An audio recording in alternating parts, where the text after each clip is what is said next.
And it is now my very great pleasure to introduce our special guest, a lady who has appeared in countless summer shows and pantomimes, including several as principal girl at the London Palladium. She appeared in the West End revues Sauce Tartare, Sauce Piquante and Fancy Free, played the lead in Sandy Wilson's musical The Boyfriend on Broadway, and played the starring role of Maria in the original West End production of The Sound of Music. No stranger to Novello's music, this lady has starred in revivals of several of his shows, as well as touring in a very lavish review of Ivor's songs. And I'm delighted to have the opportunity to chat to her this afternoon. Ladies and gentlemen, please welcome Miss Jean Bayless.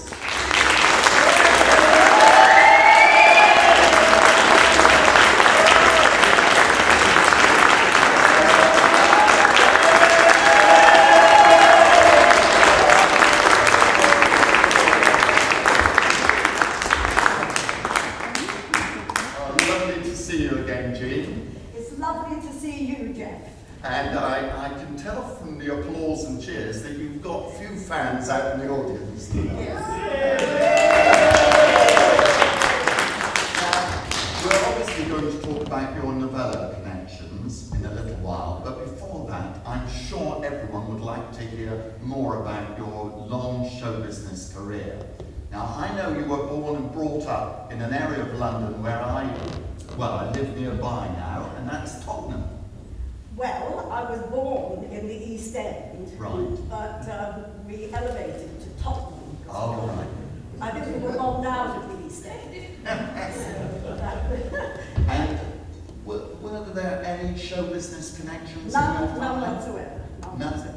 But my grandmother always, she knew that I had a singing voice. So when we were bombed out of the East End, yes, and we were evacuated to Blackpool. Right. So I can speak a bit of language if you like. And shut that door then. And so we went to Blackpool, and that's where she discovered that I had a little singing voice. I was in the choir, and that's how I started. I see. And then you joined Italia Conti stage? Yes, with my father, I came back to Tottenham. Right. And this is so sweet. Are you really interested? Honestly, I know I don't look it, but I am. When I was 70, I could remember everything. But when you get to 80, it's a little bit different. But I've done nothing. I've just enjoyed my life. Now, what were you saying? I'll throw this. That's all right. Now, you joined Italia Conti through singing as a child in your father's working men's club. Yes, Daddy belonged to a working men's club. He used to go up and play cards. I used to go on the stage and I sang. And in those days, you sang, and they used to throw money up onto the room.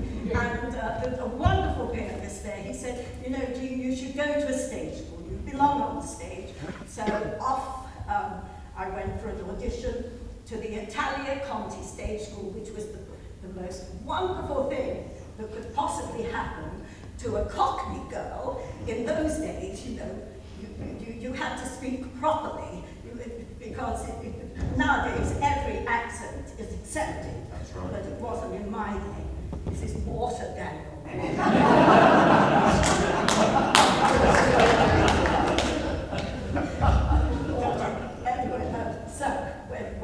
So I'm in the working men's club, go to Conti's. I sang for them, darling Ruth Conti. She was so amazing. The Italia Conti took me on, and they gave me a contract, and I was with them. And I was the first Rosamond in Land Where the Rainbow Ends, 3 months after I joined Conti School. So for the rest of my time with them, till I was 21, they took 20% of my earnings. which it was I think they did quite well because I did work quite a lot, but they earned every penny because they gave me, first of all, they taught me how to speak properly with proper vowels, which I tell my grandchildren. And you also sang in the children's chorus at Covent Garden. Well, yes, through Content we went, I was in the chorus at Covent Garden, Eva Turner playing Turandot, so I learned all my operas, that's how I learned about wonderful music. And of course I was a little bit pushy, and I was in, I think it was Carmen, and it was the ragamuffin tune, this is the believing God we do, and I was going like that. And then it got to a point where I had to do a little solo. I was chosen. So Carl Rankel was conducting, and I went forward, I went, what a Gigi, what a drum. And the conductor said, no, dear, it's not your moment now. He said, we want you to be a little child, you're a child, and we want, and I have to go, what's a Gigi? So that was nice. That was my comment. And I remember you telling me a story a couple of years ago about Eva Turner. You were watching Eva Turner from the side of the stage. Do you remember that story? Yes, I do, because I lived in Tottenham and I used to get the tube home from Covent Garden Opera House to Tottenham, and my father used to meet me on his bike. And this is all coming back. And Eva Turner, we used to have to curtsy to her. And she was very, very large. And she was on stage, and she used to have to sing, what hast thou done? I am lost. And one of the stage hands at the side said, won't take long to find her.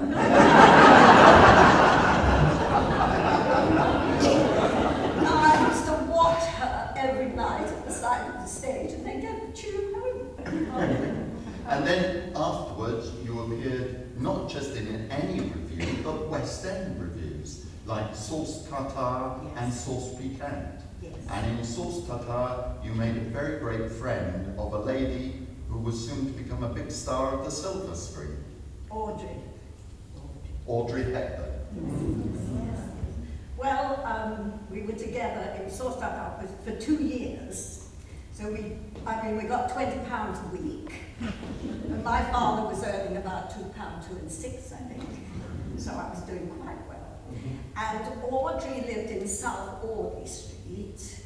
I lived in Tottenham, so I'd get the bus home from Trafalgar Square. Daddy would meet me on his bike, and I'd sit on his bike, because we used to do 2 shows of but nobody knows. They don't know what work is these days, you know.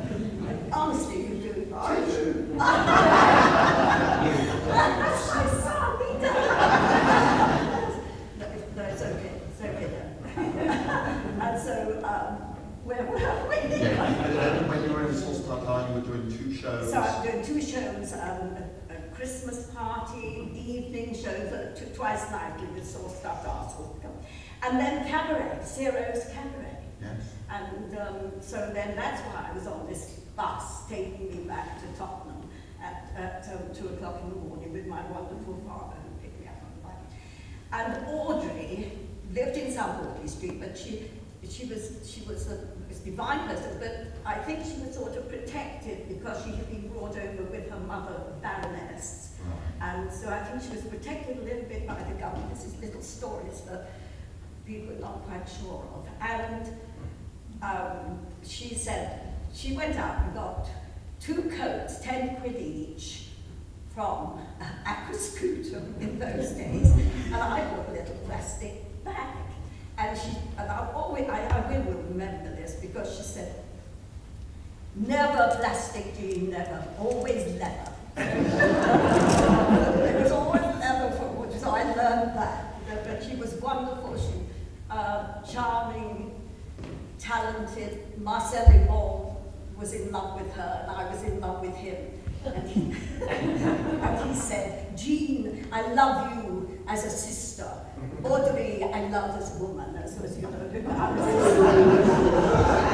anyway, I've grown up since then. And I did meet him in New York again, which was very exciting when I took over from when Julianne. Yes, well, I was just about to go to that stage of your career. You appeared in some pantomimes, including London Palladium for Norman Evans, and then in 1955, you auditioned for a show that was to take you to New York. Yes, but I must tell you this story with Norman Evans over Garden Wall. So it would have been 1951. 51 at the Palladium. So I'm at the Palladium playing Princess Miranda. Terry Thomas is playing the king, the part of the king, and Norman Evans. We were staying at the Kensington Palace Hotel. His daughter, Norma, was my best friend. We became wonderful friends. And Norman, but you must remember that Terry Thomas playing part of the king, my father. So it was I was there, so Bernard Delfont, phoned, no, it was Val Parnell. It was Val Parnell in those days. Delfont came after him. Right. I tell you about this 70 and 80 years. And along come, and we get the phone call, and Val Parnell says to Norman, there will be no show tonight. The king has died. And Norman said, terribly sorry about dear Terry. He said, but can't his understudy go on? It's true, honestly, I was there. And he said, it's the King of England.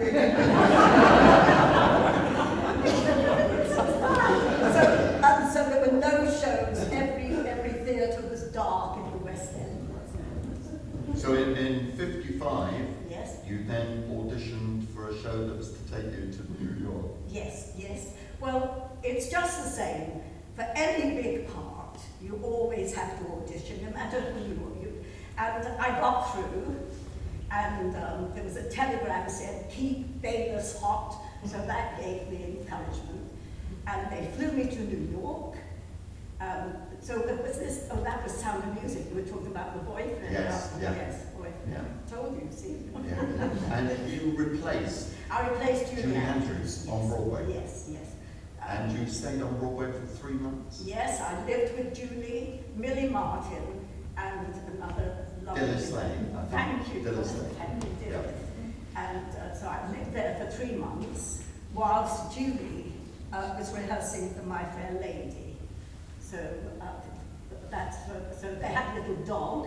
I have a great dog mother, and there was a little dachshund that was given to Dilys and Julie for their opening night. They put me on the settee in the lounge. There's one bedroom with Millie in it, there's another bedroom for Julie, so I'm in the lounge in between. And the dog, and well, let's say I did all the shoveling up. And I'd love to know what happened to that dog. I just loved it, and fed it, and walked it, and rehearsed. Then another big highlight in your career was obviously the Sound of Music in London. Yes, yes. And tell me about your audition with Richard Rogers. Yes, yes. To sit here and I'm so sad that I was going to audition for Ivan Neville, to have heard his wonderful music and to have the joy of singing for Ivan. But to meet Richard Rogers has kept me going through my life to meet. And so they flew me over, and of course I'm a little a nervy person, so I got that far. And I was singing, and anyway, I walked down to audition to him, and and he said, I said, oh, so no. He said, look, Jean, just sing the song and get on with it. You will be our Maria in London, so let's get off and have some lunch. So I sang The Sound of Music like, like it should be sung at the time when I was sort of young and strong and the people adored me. That's what the fellow, isn't it? Don't start testing me. Yes, they actually said that. She's young and strong and people adore her. That's probably Melissa. That's exactly. Yeah. So that's how I was. So he took me and I thought, oh my God. I said, we're off to the Waldorf Astoria.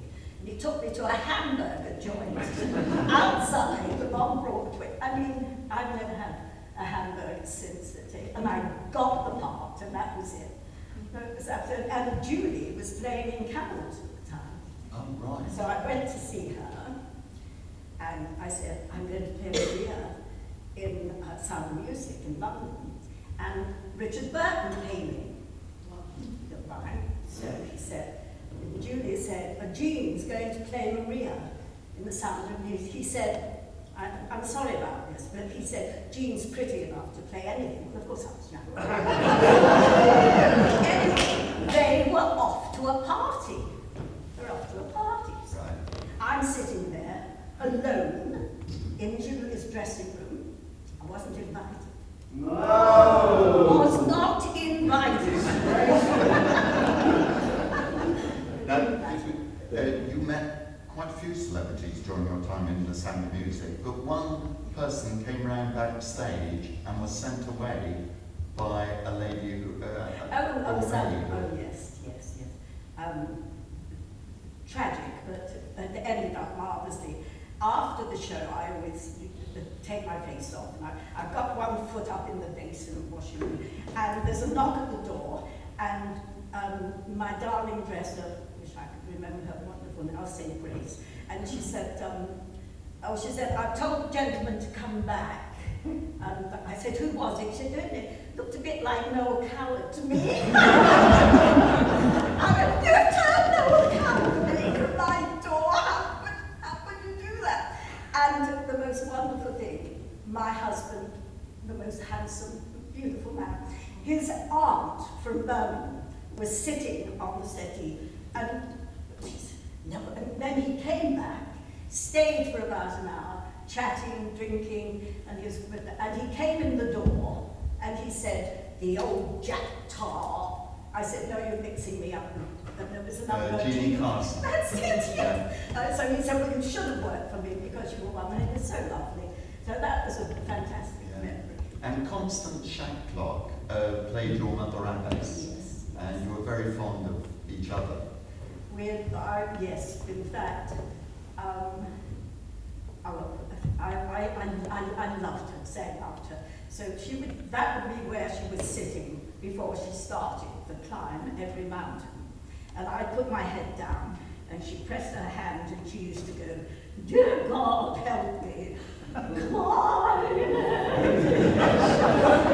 She was every night, she was a great opera singer, but she was sort of nervous. Yeah.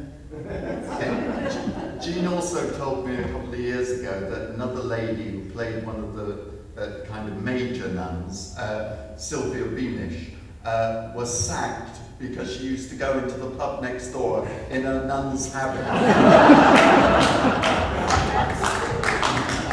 Anyway, I thought we'll be getting a cold shoulder if we don't mention Ivor Novello.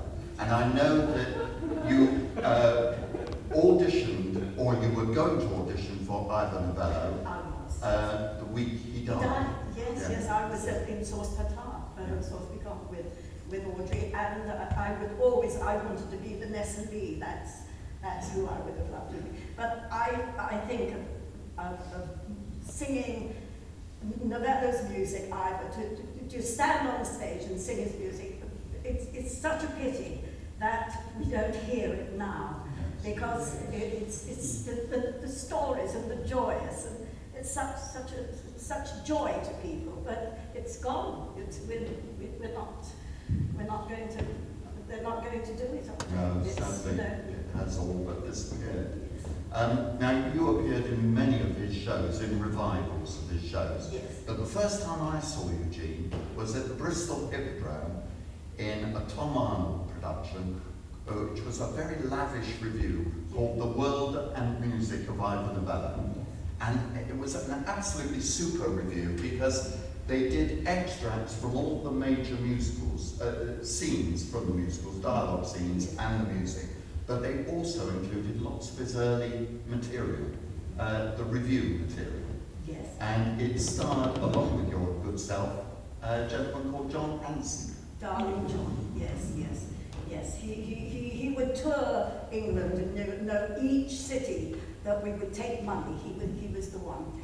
And we played the Manchester, is it the Palace or Manchester Palace. Manchester Palace. And Bernadette, this is Bernadette from this time, he came backstage and he said, what a wonderful show. Tom Arnold put the show on, beautiful costumes, wonderful orchestra, John Hanson, who's always toured, never played the West End. And he said, Jean, I'm taking you back to town. I said, I'm going back to town. And John, and he didn't do it. He didn't fulfill his promise because he said, I can't take John Hanson because the critics will just abuse him and they won't treat him with respect. So we didn't go back because John always toured. Yes. Never played the He was West End. regarded as the star of the provinces, but not the West End. Absolutely. Yes. Absolutely. Yeah. But a wonderful, wonderful performer, wonderful singer. I enjoyed. He bought me, which I've still got, a port decanter, which a lovely glass thing. And during the show, in the interval, I used to have a little drop of port, and he drank tea.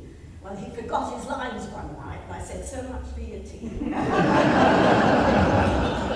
And then there was a tour, a major tour, The Dancing Years, starring June Bromhill. And June suddenly, they discovered a tumour, which was threatening the sight of her right eye. So she had to suddenly pull out. And her replacement was Jean. It was a wonderful. I replaced her in 2 days. 2 days. You had to learn the whole script. Well, the thing is, I knew every Novello, didn't I? Yeah. No, I just was brought up on Novello. Yeah, but quite a lot of dialogue to Yes, that. yes. 2 days. I can't remember much about it. It was in some ways a sad tour because you replaced her at Bristol Hippodrome. Yeah, I remember seeing you there. And when the show finished at Bristol, 4 of the cast were involved in a terrible car accident which killed one member of the chorus and the leading tenor, Enrico Giacomini. And I then don't miss with him. yes, yeah, and I think it just went to Coventry after Yes. that, and then they stopped the tour. But then you appeared in other Novello shows, Glamorous Night, Yes. as Oh, Melissa. dear, yes.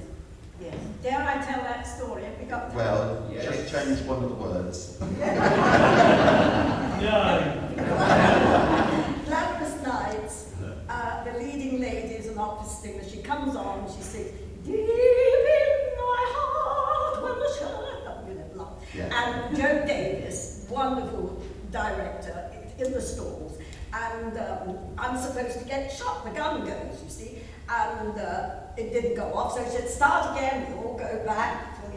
And I said, Joan, it's South Sea. I said, we're opening tonight, Joan. I said, the gun hasn't gone off yet. I said, what do I do tonight if the gun doesn't go off?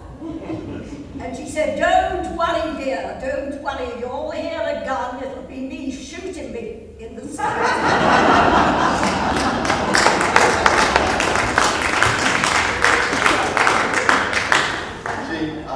I think we're probably out of time now, but a couple of years ago I had the pleasure of interviewing Jean for a magazine I edit for the British Music Hall Society.